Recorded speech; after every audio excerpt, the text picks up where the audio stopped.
নমস্কার বন্ধুরা, চলে এসেছি গীতা এলএলবির নতুন একটি আপডেটস নিয়ে।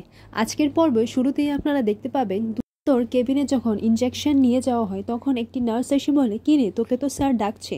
তখন সেই নার্স বলে, আরে তুই তো স্যারকে অ্যাটেন্ড করতে পারতিস। এরপর সেই নার্সটি বলে, না রে স্যার, তোকেই খুঁজছে। এরপর ট্রেটা দিয়ে সেই নার্সটা সেখান থেকে চলে যায়।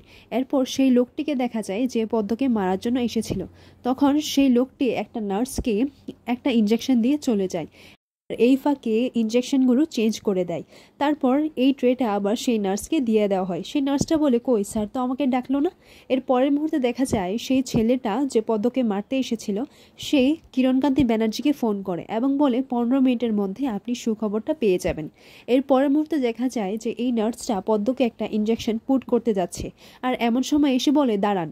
তখন দেখা যায় যে গীতা এসে পড়ে এবং গীতা এসে বলে, আপনি পদ্মকে কি দিচ্ছেন? আর সেই নার্সটা বলে, কেন, আমি ওনাকে অ্যান্টিবায়োটিক দিচ্ছি, আর আপনি কে, আমি কি করছি সেটা তো আপনার জানার বিষয় না। তা বলে, আমার সম্পূর্ণ জানার অধিকার আছে, আমি পদ্মর অ্যাডভোকেট। আর এখানে তো বাইরে সিকিউরিটি থাকার কথা, এখানে তো কোনো গার্ড নেই, পুলিশ নেই। আর এখানে যা যা ঢুকবে আর যে যে আসবে তাকে চেকিং করে আর সেই জিনিসপত্রগুলো চেকিং করে এখানে দেওয়া হবে। কিন্তু কই, আপনাদের এখানে তো কোনো সিকিউরিটি নেই, আর আপনি যে জিনিসটা দেবেন সেটা আপনি একবার চেক করবেন না? আপনাদের এত দায়িত্বহীন, আপনাদের কোনো জ্ঞানবোধ নেই। এরপর সেই নার্সটা বলে, আপনি আমাকে আমার দায়িত্ব শেখাতে আসবেন না। ডাক্তারবাবু আমাকে যেটা বলেছেন আমি সেটাই করছি, আর সেটাই আমি দিচ্ছি, আর আমাকে আমার কাজটা করতে দিন। এরপর সেই নার্সটা আবারও যখন ইনজেকশনটা পুট করতে যায় তখন গীতা ওনার হাতটা ধরে নেয়। নার্সটা বলে, আপনি কি করছেন? এরপর গীতা বলে, আপনি ওকে কি দিচ্ছেন? নার্সটা বলে, আমি তো বললাম আমি ওনাকে অ্যান্টিবায়োটিক দিচ্ছি, এই যে দেখুন। এরপর নার্সটা সেই শিশিটা নিয়ে বলে, ওমা এ কি? পর গীতা সেই শিশিটা হাতে নিয়ে দেখে যে এটা একটা ওভারডোজ, আর এটা দিলে পদ্মর যে কোনো মুহূর্তে বিপদ হতে পারত। গীতা বলে, এইটা দিলে পেশেন্ট এক্ষুনি মারা যেতে পারতো, আর আপনি সেটা দেখবেন না, আপনি সবটা জানেন। এরপর সেই নার্সটা বলে, বিশ্বাস করুন আমি কিচ্ছু জানি না, আমি তো এখানে অ্যান্টিবায়োটিক দিতে এসেছিলাম। এরপর গীতা বলে, আপনি সবটা জানেন। এরপর গীতা বড়বাবুকে ফোন করে বলে, আপনার কোনো দায়িত্ব জ্ঞান নেই, আপনার কোনো দায়িত্ববোধ নেই, এই আপনার দায়িত্ববোধ? পুলিশ গার্ড থাকার কথা ছিল, কিন্তু কই, এখানে তো কোনো গার্ড নেই। কেবিনে যে যে ঢুকবে আর যা যা জিনিসপত্রগুলো আসবে সেই সব চেকিং করে ঢোকানোর কথা ছিল, কিন্তু আপনাদের তো দেখছি কোনো জ্ঞানবোধই নেই। এরপর বড়বাবু বলেন, অগ্নিকন্যা, আপনি কিন্তু আপনার সীমাটা পেরিয়ে যাচ্ছেন, আমাকে ইনসাল্ট করছেন, আর আমি কিন্তু আপনাকে কোর্ট পর্যন্ত নিয়ে যাব। পর গীতা বলে, বড়বাবু আপনি আমাকে কোর্টের ভয় দেখাবেন না, ওটা আমার এরিয়া, আর আমার এরিয়াতে আমাকে কেউ ছুঁতেও পারবে না, আর এটা হচ্ছে আপনার এলাকা। আপনার এলাকাতে আপনার দায়িত্বটা ভালো করে পালন করতে পারেনি, আপনার মুখোশটা না দিন দিন খুলে যাচ্ছে বড়বাবু। আর বড়বাবু বলেন, জাস্ট শাট আপ অগ্নিকন্যা। তা বলে এখানে আবারও পদ্মকে মারার চেষ্টা করেছিল, পদ্মকে এমন একটা ইনজেকশন পুট করাতে যাচ্ছিল যেখানে ওর এক্ষুনি মৃত্যু অনিবার্য ছিল। এটা শুনেও বড়বাবু বলেন, কি বলছেন কি? ওর গীতা বলে, পঙ্কজ খাসনবিশ, আপনি এখানে তাড়াতাড়ি আসুন, আমি আপনাকে কিছুক্ষণের মধ্যে এখানে দেখতে চাই, আপনি তাড়াতাড়ি আসুন। পর গীতা সেই নার্সকে আবার প্রশ্ন করে, আপনি সবটা জানেন তাই না, বলুন কে দিয়েছে এটা আপনাকে? এরপর সেই নার্সটি বলে, বিশ্বাস করুন আমি কিছু করিনি, আর আমি কিছু জানি না। পর গীতা বলে, আপনার লজ্জা করে না, আপনি একটা মেয়ে হয়ে এই মেয়ের ক্ষতি করতে চেয়েছিলেন? এরপর সেই নার্সটা বলে, বিশ্বাস করুন আমি কিছু করিনি, কিন্তু হ্যাঁ, আমি যখন এখানে আসছিলাম তখন ঐতসী আমাকে বলেছিল যে আমাকে স্যার ডাকছে, কিন্তু গিয়ে দেখি স্যার তো ওটিতে আছে, আমাকে তো ডেকে পাঠায়নি। পর আমি আবার ঐতসীর থেকে ট্রেটা নিয়ে এখানে চলে আসি, মানে যা হয়েছে ওই মুহূর্তের মধ্যেই হয়েছে। এরপর গীতা বলে, ঐতসীকে? তখন সেই নার্সটি বলে, ও আমার কলিগ, ও এই হসপিটালের একজন নার্স। এই মুহূর্তে দেখা যায় গীতার মা সাত্বিককে খাবার দেয় এবং খেয়ে নিতে বলে। এরপর গীতার মা সাত্বিককে জিজ্ঞেস করে, আচ্ছা বাবা, তোমাকে গীতা কি বলেছে যে ও কখন ফিরবে? তখন সাত্বিক বলে, না, ও তো আমাকে কিছু বলেনি। পরের মুহূর্তে দেখা যায় যে কেউ একজন দরজার মধ্যে কড়া নাড়ে, আর তখনই গিনির মা সেই দরজাটা খুলে দেয়। তখন দরজাটা খুলে দেখে যে সেখানে অগ্নিজিৎ মুখার্জি এসেছেন। পর গীতার মা অগ্নিজিৎ মুখার্জিকে দেখে বলে, আপনি? তখন গিনি তার মাকে জিজ্ঞেস করে, মা কে এসেছে? পর গিনি অগ্নিজিৎ মুখার্জিকে দেখে বলে, এ কি বাবা আপনি? এরপর অগ্নিজিৎ মুখার্জি ঘরের মধ্যে এসে বলে, কি ভেবেছ কি তুমি, যা ইচ্ছে তুমি তাই করে যাবে? এরপর গীতার মা বলে, বেয়াই ও কি করেছে? মুখার্জি বলেন, যা খুশি তোমরা কি তাই করে যাবে? তোমার ছোট বোন আমার প্রেস্টিজ নষ্ট করেছে, আমার ইমেজটা নষ্ট করে দিয়েছে, আমার পেশাটাও নষ্ট করেছে, আর তুমি আমার ছেলের সাথে রাগ করে বাড়ি ছেড়ে চলে আসবে, ওকে ডিভোর্স দেবে? আর তুমি কি ভাবছো যে ও ডিভোর্স দেওয়ার পর একটা অন্য মেয়ের সাথে ড্যাং ড্যাং করে বিয়ে করে নেবে?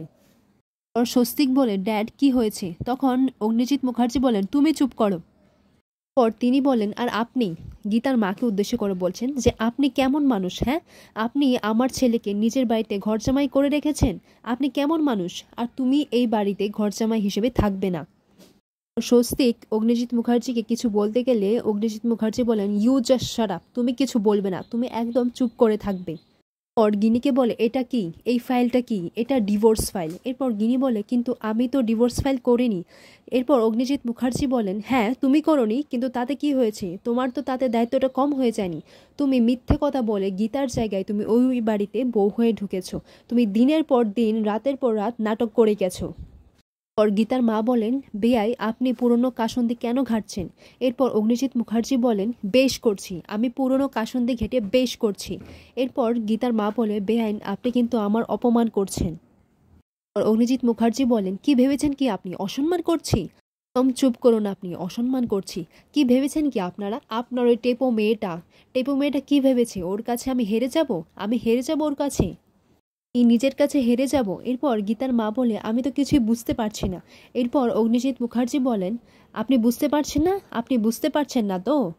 পর অগ্নিজিৎ মুখার্জি সবার সামনে ডিভোর্সের ফাইলটা নিজের হাতে ছিঁড়ে দেয়। এরপর ছিঁড়ে দিয়ে বলে, আর কোনো ডিভোর্স ফিভোর্স হবে না। পর গিনি বলে, বাবা এটা আপনি ছিঁড়ে দিলেন?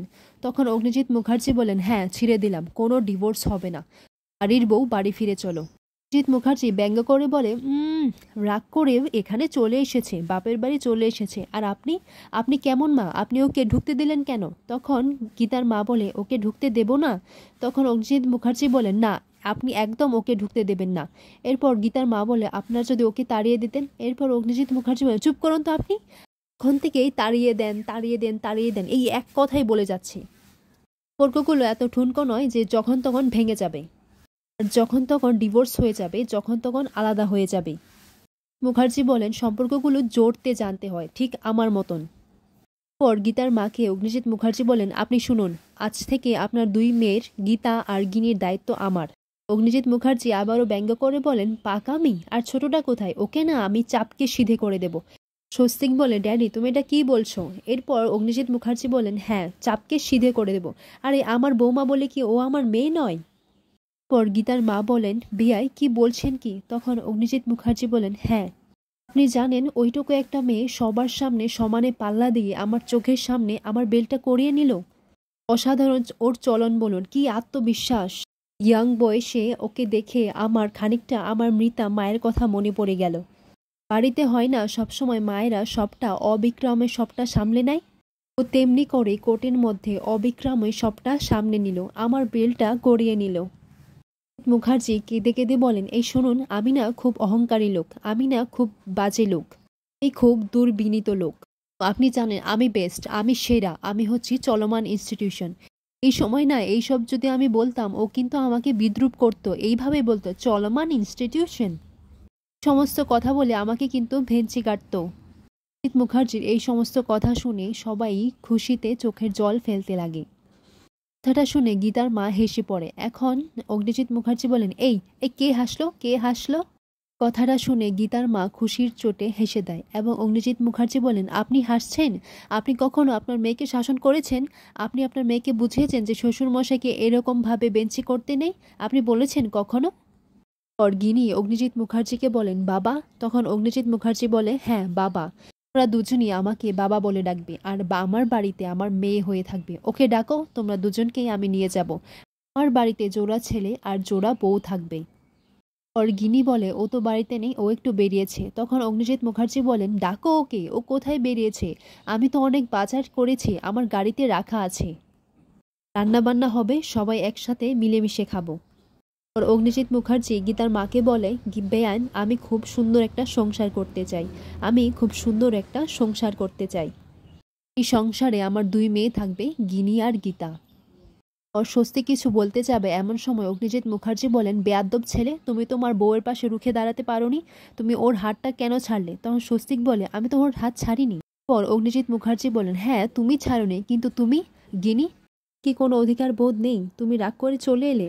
এরপর গিনি বলে, কিন্তু বাবা আপনিই তো বলেছিলেন। তখন অগ্নিজিৎ মুখার্জি বলেন, চুপ করো তুমি, আমি বললেই কি শেষ হবে? আমার কথাই কি শেষ কথা? তখন গিনি বলে, তাহলে কার কথা শেষ কথা বাবা? তখন অগ্নিজিৎ মুখার্জি বলে, গীতার কথাই শেষ কথা। আজ থেকে আমাদের বাড়িতে গীতা যা বলবে সেটাই হবে শেষ কথা। পর অগ্নিজিৎ মুখার্জি গীতাকে ফোন করতে করতে বলে, আমি মাটন এনেছি আর ইলিশ মাছ এনেছি। ও খুব ভালো রান্না করে, ও একদম ফাটাফাটি রান্না করে, একদম আমার মায়ের মতো। আজকে পুরো কবজি ডুবিয়ে খাবো। তখন গিনি বলে, বাবা রাতে কিন্তু বেশি খাবেন না। তারপর অগ্নিজিৎ মুখার্জি বলেন, কেন খাবো না? আমার মেয়ে রান্না করবে আর তুই সাথে অ্যাসিস্ট করবি। চল মা, বাড়ি ফিরে চল। পর গিনি বাবা বলে অগ্নিজিৎ মুখার্জিকে জড়িয়ে ধরে এবং কাঁদতে লাগে। আর আজকের পর্বটি এখানেই শেষ হয়।